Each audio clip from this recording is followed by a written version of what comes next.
Hey folks, last night was the top 11 on season 10 of American Idol, singing the classic hits from Motown. Motown? What? I am so tired of that old theme. I thought they were doing away with the themes this season. Now I understand kind of the reason for resurrecting them, because some of these kids are not going to step out of their comfort zone unless they are pulled out kicking and screaming. So I can understand it from that point, but why do they have to kick things off with this tired old thing that's been done a million trillion times, as Randy Jackson would say? Out of all the history of music, can't they come up with a few new themes that we haven't had before? So I was kind of disappointed in that. And of course at the beginning of the show we got a history lesson in Motown.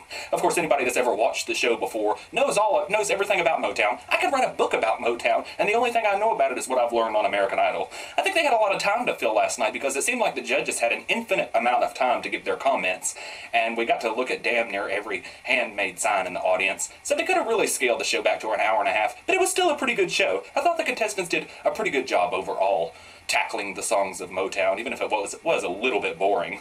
First of the night was Casey Abrams singing I Heard It Through the Grapevine. It looked like Casey took a shower before he came out to perform this week, which is a welcome change, but he still looked kind of dirty, didn't he? Maybe it's that big bushy beard on his face that seems to get bushier and bushier every week. It kind of looks like he's got Brett Lowenstern's hair on his face.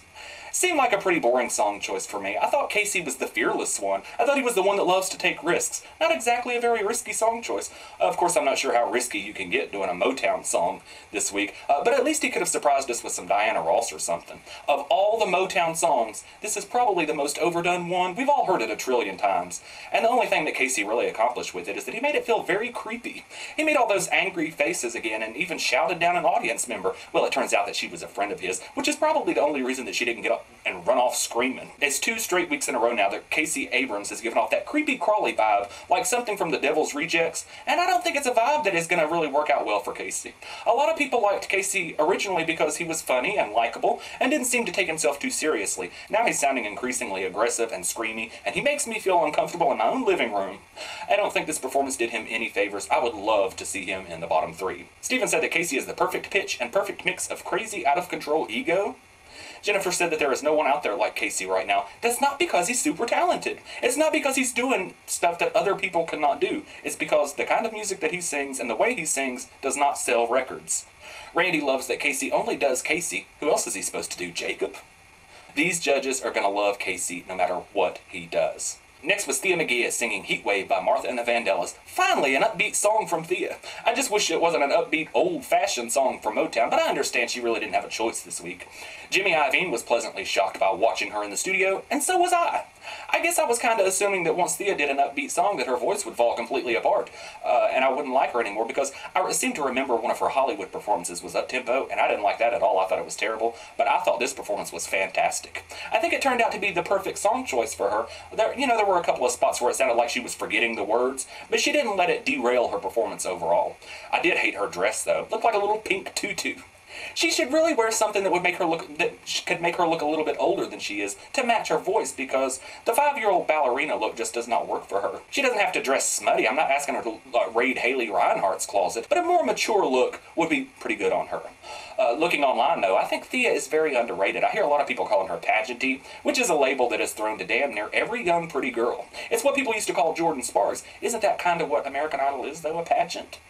Pretty much a pageant, I don't know. I think that label is really unfair on Thia because it implies that she has no talent, but she's pretty. But I love Thia's voice. I hope she's safe again this week. I voted for her. The judges liked it, but I don't think they're ever going to be anything more than lukewarm toward her from here on out. J-Lo said that now we're scratching the surface, and she wants her to dig deeper. Randy also thinks she should take more chances, and Steven's good with it. That's what really irks me about these judges, is because Casey Abrams came out with that performance that really wasn't any good, and he got endless praise for it. And then Thia does really good, and it felt like they gave her pretty much backhanded compliments. Next was Jacob Lusk singing You're All I Need to Get By Marvin Gaye. Jimmy Iovine said that there's no one in this competition more natural to sing Motown than Jacob. Well, that's not stating the obvious, is it? Is it because he's black? I don't know, have there ever been any white Motown singers? Well, I mean, besides Michael Jackson, but he wasn't white when he was with Motown. I'm just kidding. I don't know. Is it too soon to make Michael Jackson jokes? How long was it after Elvis Presley passed away that people started making the fat Elvis jokes again? I'm sure it was a pretty touchy subject at first. Anyway, moving on. Jacob said that he definitely feels like he's hitting the high notes too much. Jacob, you're not hitting the high notes. You've never actually hit the high notes. It's like he's trying to hit them, but they've always fallen short, and so that's why his performances turn into a screechy mess. But Jacob did pull back some in this performance, and it was definitely a welcome change. There were a couple of times that I thought he was getting ready to go crazy with it and put that lusky stank on it, but he never quite did, so I was pleasantly surprised. It was Jacob's best performance so far, and it was the first one that I've actually enjoyed from him. Stephen ran up on stage to hug Jacob and called him Baby Luther. Definitely improvement over the past couple of weeks when he sounded more like Baby Lucifer. Jacob got a standing ovation. Randy said the great Barry Gordy is somewhere saying, "Oh my God." J-Lo said, "You make us beg." Then Jacob hugged his grandma, and Ryan Seacrest started inviting random audience members to come up on stage and hug Jacob, but he cut the line off when a guy come up to hug Jacob. Don't hate on the gays, Ryan Seacrest. Gays in the closet oftentimes hate on the gays. No doubt Jacob is going to be safe this week. Next was Lauren Alaina singing "You Keep Me Hanging On" by the Supremes. Lauren said that she can relate to this song because being in the spotlight, she's had people saying things about her that aren't exactly nice, and that at first she didn't deal with it very well. But we saw that demonstrated on the stage a couple of weeks ago when the judges didn't overpraise her, and she acted like a little spoiled brat. I know there are some mean people in the world, but Lauren tickles me as the type that feels like people are being mean if they aren't showering her with praise. And there's a big difference between being critical and vicious, and I don't think Lauren can really tell the difference. I do think she's trying to transform into a zebra, though. We saw her wearing a zebra dress in rehearsals, and then we saw her in another zebra dress for her performance, and it's not the first time she's wore zebra print. I think we've seen her in zebra print like 4 or 5 times before last night. Maybe she should borrow a tail from James Durbin and complete the transformation. I thought the straight hair looked great on her, though. I thought it was a solid performance. She gave the song a bit of a country feel, and she sounded good, so I liked it in that sense. But it didn't really feel like anything different than what we've been seeing from her. It was kind of the same mid-tempo feel, but I didn't sense any real emotion from her. It felt kind of forced. Her moves and her mannerisms, they always seem over-rehearsed and unnatural, really. Unlike the other girls, I think Lauren is in desperate need of a ballad. Steven said, "You ripped that song another beauty mark." J-Lo loved her attitude, and Randy said she's got her swagger on high. Randy, don't resurrect the S word. I thought that left with Cara Diaguardi. Next was Stefano Langone singing "Hello" by Lionel Richie. I got to see Lionel Richie perform this song back a few years ago when he opened for Tina Turner. Fantastic concert. By the way, Stefano said that he was raised on Motown, but that he had never heard this song. What? What the hell kind of cavern was he raised in anyway? And of course, anybody that's ever watched American Idol before knows this song from when David Cook did it in season 7. I guess Stefano missed the show that night. Maybe he was out busy getting arrested for driving under the influence. Of all the people in the world that should know better. Shame on you, Stefano Langone. I just had to get that off my chest. Stefano promised to keep his eyes open for this performance, and he was on stage for all of 15 seconds before they went right back closed again. That wasn't my biggest problem with this performance, though. My biggest problem was that, once again, it was the over-enunciation. He's been better with that the past couple of weeks, but so often it's like he's trying to pronounce the words perfectly, and they don't always flow together that well when he does that. I think the problem is that, according to his profile on the official site, he's had like 10 years of formal training, and sometimes they can teach you bad habits like that in singing school. I used to date a singer that went to like singing school for years and years and years, and that was my biggest complaint when he would sing to me. He was over-enunciating his words, and he even would complain about people's diction when he heard a song on the radio and he didn't think they were singing it right, so it was very distracting. Anyway, it wasn't a terrible performance, but it really did not do Stefano any favors. Don't ever sing a song that someone else has had a moment with on the show. Doesn't he read the What to Do on American Idol handbook? Well, if he hasn't, he really should. J-Lo wants him to connect more. Randy said, "You sounded good, but there was no real emotion." Steven agreed with the other judges. What a surprise. Next was Haley Reinhart. She sang, "You really got a hold on me, and I wish somebody would get a hold on her and drag her right out of the building. Maybe tonight." Jimmy Iovine told Haley that she has to have confidence and say, "I've got nothing to lose." Basically saying, do whatever the hell you want to do and have fun with it, because you're probably going home tomorrow night. Anyway, Haley started out on the steps in these massively high heels. She could barely walk down the steps in those things. I thought she was going to take a tumble. And I was secretly wishing that she would, though, without getting hurt, of course. I don't want anybody to suffer from injuries, but for years I've been waiting to see somebody take a tumble on that stage, and if it had to be any one of this season's contestants, I definitely want it to be Haley.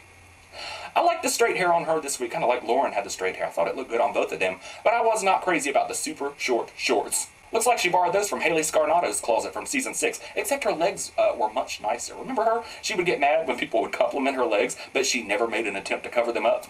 I don't think the sex kitten act is going to work out as well for Haley Reinhart. I thought it was just another flirty, growly mess. More growly than usual, if that's even possible. She'll probably be in the bottom 3 for the 3rd week in a row. Will she finally go home this week? I don't know, I hope so. The judges ate it up. Randy said, the Haley that we love came growling back. She's been growling back every week. Then he compared her to Janis Joplin again. Not even just a little bit. Not at all. Stephen said, you don't look a day over fabulous. And Jennifer says she has the most soulful voice of any of the girls in the competition. Next was Scotty McCreery singing For Once in My Life by Stevie Wonder. Scotty said that he didn't listen to much Motown growing up. Oh, what a surprise. I think the general consensus was that Scotty was going to really struggle this week since he couldn't sing a country song, and I think that expectation of failure really worked in his favor because he really didn't even have to do fantastic. He just had to not be horrible, and I think he accomplished that. I think the band did a really good job of turning this into a country song. The original Motown arrangement of this song would have sounded pretty corny with a country singer, but I think he worked it out pretty good. It is the most upbeat song that we've heard from Scotty, and sometimes the way he moved around and the faces that he made had me laughing. But I thought overall, it wasn't terrible, and that's all Scotty really needed to do is not be terrible. So he's safe this week for sure. Stephen said that was beautiful. That's what Stephen always says. Jennifer said, every time you hit that low note at the end, you get me all over again. Randy called him a young lady killer. He hasn't killed anybody. Next was Pia Toscano singing All in Love is Fair by Stevie Wonder. All I could think during this performance was, will somebody please wake me up when it's over? I mean, vocally, Pia is the best singer in the competition without a doubt. But that isn't going to matter if everybody's taking naps during her performances. I understand she wants to be a big ballad singer, Celine Dion style, but even Celine has had some good upbeat hits. The song I would have chosen for Pia this week was River Deep Mountain High, which Celine Dion covered, and it's got all the big notes in it, Celine Dion style, and if Pia could have done it half as good as Celine Dion did it, she could have really had a moment. Instead, she picked a very boring song that I really didn't even know that well, gave a very predictable performance, and did not win over any new fans. I mean, she looked great, and she sounded great, but you really have to pick up new fans every week, and I don't think she's done that. I don't think anyone has watched over the past few weeks and suddenly decided to vote for her based on that performance from last night. I think if anything, she's losing fans for being so boring and predictable.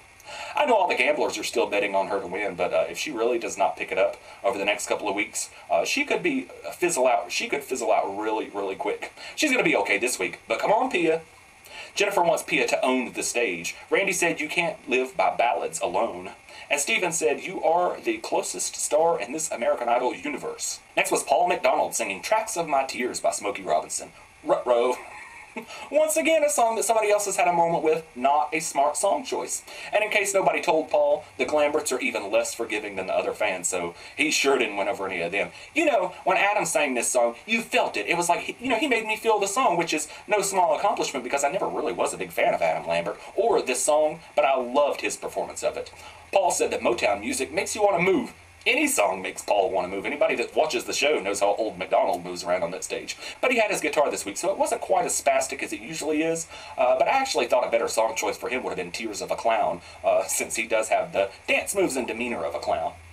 It just does not seem like Paul really knows or cares what he's singing about. I mean, he smiles and dances around like he's having a good time, and it's just, he seems like he's oblivious to the song. So once again, I was not impressed. Randy said, when you sing Tender, oh my God, dude. Stephen compared Paul to Bob Dylan and Willie Nelson. J-Lo said that Paul is the complete package and that all he needs is a good producer.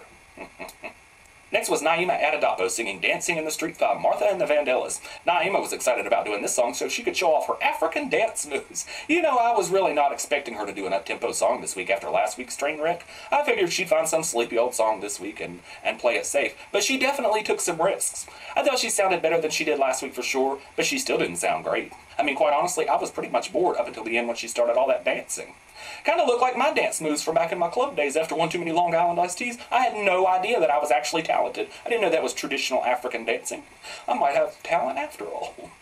No, I thought it was mildly entertaining. You know, we have not seen such wild moves on stage, well, since last week with Paul McDonald, when he hopped around on stage. I think she'll be safe this week, but the dancing was more entertaining than the singing, and I'm not really sure how America will warm up to her tribute to Africa feel that she's given off on the show. You know, she's already got the traditional African look going on, and now the dancing. It's interesting to watch because we haven't seen anything like it on the show before, but you get the sense if she puts out a record, it's going to have heavy African influences, which is fine, but it's just not going to sell that well in America. Stephen said that it was E to the Z to the twiddly D. I don't know if that was good or bad. Jennifer said it was her first goosebumps of the night. And Randy said finally tonight all of Naima showed up, as opposed to half of her. Naima said she can't take all the credit. She's got to give some shout out to her ancestors. Ancestors? What do they have to do with it? Did they teach you all that? They weren't even around when you were born. And the last of the night was James Durbin singing Living for the City by Stevie Wonder. The producers seemed to be eating it up before his performance, so I guess my expectations were a little bit high, but I wasn't jumping out of my seat for it. It was okay. I mean, it started out pretty good. I thought I liked the first half better than the last half, but honestly, it was not that much different than anything else that James has done. So I think it was a little bit overhyped, and maybe I was expecting more from him. Considering all the hype. J-Lo said, "You leave me speechless." Randy thought it started a little bit rough, but he thought it was unbelievable by the end. Steven said, "Sometimes it takes a little bit of being crazy to make a difference in the world." So anyway, that was it for last night. I'm going to say the bottom three is going to be Haley, Paul, and Casey. We need some guys in the bottom three. But we haven't had any guys in the bottom three as of yet, but Haley is going to keep her spot there. I think maybe Casey will go home. I don't know. I think conventional wisdom is that Haley is going to go home, but I think it's time for a surprise. Now, I wonder if Casey was eliminated, would they save him? And with only 10 spots on the tour, and this week supposedly deciding who's going to be on the tour, if they saved him, would they send 11 people on the tour? Or would the person with the least number of votes next week not go on the tour? I wonder how they would work that. Or I wonder if the producers will just tell the judges, no save this week, no, no, no, no. I hope they don't save Casey, though. I hope they just let him go, if he goes. And if it's Haley, I hope they let her go, and I think they will. But I'm pretty sure they would save Casey. Anyway, I'll see you folks tonight. Who do you think's going home? Who do you think was the worst tonight? I think my favorites were probably, my favorite was probably Thia. The rest of them, they were okay, but I think Thia did the best of the night. I was impressed with her, and not crazy impressed with anybody else. But, so anyway, I'll see you folks tomorrow.